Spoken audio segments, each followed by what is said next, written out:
Hello all and welcome to tollyflix reviews. Megastar Chiranjeevi. చాలామంది ఫ్యాన్స్కి megastar అంటే ఆరాధ్య దైవం అని చెప్పాలి. ఇప్పుడంటే power star and mega power star mania నడుస్తుంది, కానీ ఒకప్పుడు ఓన్లీ మెగాస్టార్ అనే పేరు మాత్రమే వినపడేది.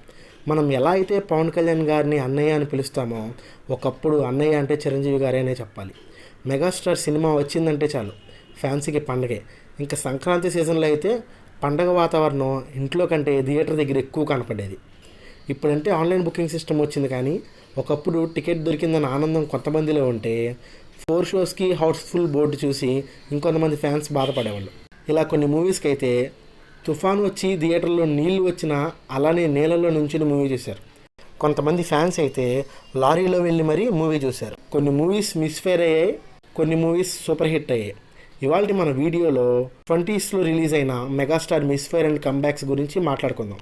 దాదాపు 20 మూవీస్ ఉండటం వల్ల ఈ వీడియోని 2 పార్ట్స్గా చేస్తున్నాం. పార్ట్ 1కి ఎక్కువ రీచ్ వస్తే పార్ట్ 2 కూడా వెంటనే చేస్తాం. And before going to video, మేము చాలా కష్టపడి మీకోసం వీడియోస్ చేస్తున్నాం. అండ్ మీకు కూడా ఏం చేయాలో తెలుసు. చాలా కాలంగా పక్కనే పడి ఉన్న రెడ్ కలర్ బటన్ని నొక్కేయండి అండ్ పక్కనే ఉన్న బెల్ ఐకాన్ కూడా నొక్కండి. 2000లో January 7th megastar Annayya movie release అయింది. మెగాస్టార్ చిరంజీవి గారి వింటేజ్ కామెడీ టైమింగ్ ఉంటుంది ఈ మూవీలో. సౌందర్య గారి మెగాస్టార్ మధ్య సీన్స్ అయితే అల్టిమేట్ ఉంటాయని చెప్పాలి. అండ్ ఈ మూవీలో మన రవితేజ గారిది కూడా ఒక రోల్ ఉంటుంది. అన్నయ్య మూవీలో ఆర్టిస్ట్గా చేసిన స్టేజ్ నుంచి అన్నయ్యతో కలిసి మల్టీ స్టార్ చేసేదాకా ఎదిగాడు. మన ఛానల్లో రవణ గురించి ఒక స్పెషల్ వీడియో ఉంది, కార్డ్స్లో ఇస్తున్నాను, వెళ్ళి చూసేయండి. మూవీలో మెగాస్టార్ కామెడీ ఒక ఎత్తు అయితే మణిశర్మ గారి మ్యూజిక్ ఒక ఎత్తు. మూవీలో వచ్చి ప్రతి సాంగ్ హిట్టే అని చెప్పాలి. దాదాపు 92 సెంటర్స్లో 50 డేస్ ఆడింది అండ్ 60కి పైగా సెంటర్లో 100 డేస్ ఆడింది. అండ్ ఈ మూవీకి 3 స్టేట్ నంది అవార్డ్స్ వస్తే అందులో మ్యూజిక్ నంది అవార్డు ఇచ్చారు. అండ్ ఈ మూవీ బెంగాలీ అండ్ తమిళ్లో కూడా రీమేక్ చేశారంట. అప్పట్లోనే 11 crores డిస్ట్రిబ్యూటర్ షేర్ వచ్చిందంటే ఎంత పెద్ద హిట్ ఆలోచించండి. ఆ తర్వాత 1 year గ్యాప్లో గుణశేఖర్ అండ్ మెగాస్టార్ కాంబినేషన్లో మృగరాజు మూవీ వచ్చింది. హాలీవుడ్ రేంజ్లో పెద్ద పెద్ద సెట్లు వేసి మూవీ తీస్తే మూవీ డిజాస్టర్ అయింది. మామూలుగా గుణశేఖర్ మూవీలో పెద్ద పెద్ద సెట్లు ఉంటాయి, మృగరాజు మూవీలో కూడా అలానే ఉన్నాయి, కానీ స్క్రీన్ ప్లే బాగోకపోవటం వల్ల చిరంజీవి గారి కెరియర్లోనే బిగ్గెస్ట్ డిజాస్టర్గా నిలిచింది. అండ్ ఈ మూవీకి కూడా మణిశర్మ గారే మ్యూజిక్ ఇచ్చారు. అండ్ నెక్స్ట్ కె రాఘవేంద్రరావు డైరెక్షన్లో మంజునాథ మూవీ వచ్చింది. చిరంజీవి గారు అర్జున్ గారు కలిసి చేసిన ఫిలిం ఇది. మూవీ సూపర్ హిట్ అవ్వకపోయినా యావరేజ్గా నిలిచింది. అప్పట్లోని ఈ మూవీ తెలుగు అండ్ కన్నడ లాంగ్వేజెస్లో సైమల్టేనియస్గా షూట్ చేశారు. లేటర్ ఆన్ తమిళ్లో కూడా డబ్ చేశారు. 2001లో ఇంటర్నేషనల్ ఫిల్మ్ ఫెస్టివల్లో ఈ మూవీని టెలికాస్ట్ చేశారు. సేమ్ ఇయర్లో డాడీ మూవీ రిలీజ్ అయింది. ఈ మూవీ హిందీ అండ్ తమిళ్లో కూడా డబ్ చేశారు. 98 సెంటర్లో 50 డేస్ అండ్ 15 సెంటర్లో 100 డేస్ ఆడింది. 2001లో 3 మూవీస్ రిలీజ్ అయ్యాయి, కానీ ఫ్యాన్స్కి ఒక మంచి ఫుల్ మీల్స్ మూవీ ఒకటి కూడా పడలేదు. 2002లో మెగాస్టార్కి బిగ్ ఇయర్ అనే చెప్పాలి.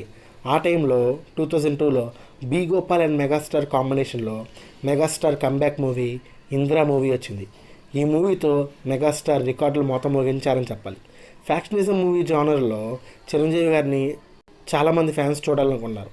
అనుకున్నట్టుగానే ఫుల్ మీల్స్ మూవీ ఇచ్చారు డైరెక్టర్ బి గోపాల్. ఈ మూవీకి 3 నంది అవార్డులు, ఒక ఫిల్మ్ఫేర్ అవార్డు వచ్చాయి. చిరంజీవి గారికి బెస్ట్ యాక్టర్ రోల్లో నంది అవార్డు కూడా వచ్చింది. ఇంకా మ్యూజిక్ విషయానికి వస్తే మణిశర్మ గారు ఓన్లీ బీజిఎమ్స్తో ఎలివేషన్ ఇచ్చారు. అప్పట్లో 10 crores పెట్టి మూవీ తీస్తే 50 crores కలెక్ట్ చేసింది. ఈ మూవీ ఏకంగా 4 లాంగ్వేజెస్లో రీమేక్ చేశారు. 151 సెంటర్లో 50 డేస్, 122 సెంటర్లో 100 డేస్, 32కు పైగా సెంటర్లో 175 డేస్. ఇంకా అదోనిలో ఉన్న సత్యం థియేటర్లో అయితే ఏకంగా 247 డేస్ ఆడింది. ఆ రోజుల్లో అంత ఇంపాక్ట్ చూపించింది Indira movie. 2003 it's a big year for megastar అని చెప్పాలి. వివి వినాయక్ అండ్ మెగాస్టార్ కాంబోలో ఠాగూర్ మూవీ వచ్చింది. 2002 తమిళ్లో రిలీజ్ అయిన రామన్ అనే మూవీని రీమేక్ తీసి ఠాగూర్ తీశారు. ఇప్పుడు దాకా వచ్చిన మూవీస్లో మణిశర్మ గారు అండ్ చిరంజీవి గారు కాంబోలో వచ్చిన ప్రతి మూవీ హిట్ అయింది. అండ్ ఈ మూవీ కూడా ఆ లిస్ట్లో యాడ్ అయింది. ఇండియన్ ఫిల్మ్ అకాడమీ అవార్డ్స్ ఈవెంట్లో పోకిరి మూవీతో పాటు ఠాగూర్ మూవీని కూడా టెలికాస్ట్ చేశారు. అండ్ 2004లో ఓ average film and super hit film release అయ్యాయి. కోడి రామకృష్ణ అండ్ చిరంజీవి గారి కాంబోలో fantasy adventure film Anji movie వచ్చింది. అప్పట్లోనే కాస్ట్లెస్ట్ ఫిలిం అంజీ అని చెప్పాలి. 30 crores పెట్టి మూవీ తీస్తే జస్ట్ కలెక్షన్స్ వచ్చాయంట. ఈ మూవీ మిస్ఫైర్ అయింది. మూవీ సూపర్ హిట్ అవ్వకపోయినా అవార్డ్స్ తెచ్చిపెట్టింది. 2 నంది అవార్డులు అండ్ నేషనల్ ఫిల్మ్ అవార్డు తెచ్చిపెట్టింది. ఫస్ట్ ఇండియన్ 3D డిజిటల్ గ్రాఫిక్స్లో లిమ్కా బుక్ ఆఫ్ రికార్డ్స్లో అంజీ సినిమా చోటు దక్కించుకుంది. ఒక మిస్ఫైర్ అయిన తర్వాత megastar comeback movie JNC Paranjit and megastar కాంబోలో శంకర్దాద ఎంబీబీఎస్ మూవీ వచ్చింది.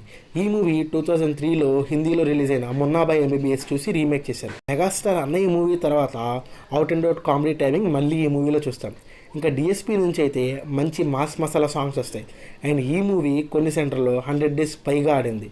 ఇంకా చాలానే మూవీస్ గురించి డిస్కస్ చేయాలి. వీడియో లెంత్ దృష్టిలో పెట్టుకొని పార్ట్ 1 పార్ట్ 2గా చేసాం. That's it about part 1 guys. ఈ వీడియోకి ఎక్కువ రీచ్ వస్తే కనుక త్వరలోనే పార్ట్ 2 చేస్తాం. Thank you for watching our video. Take care and by by.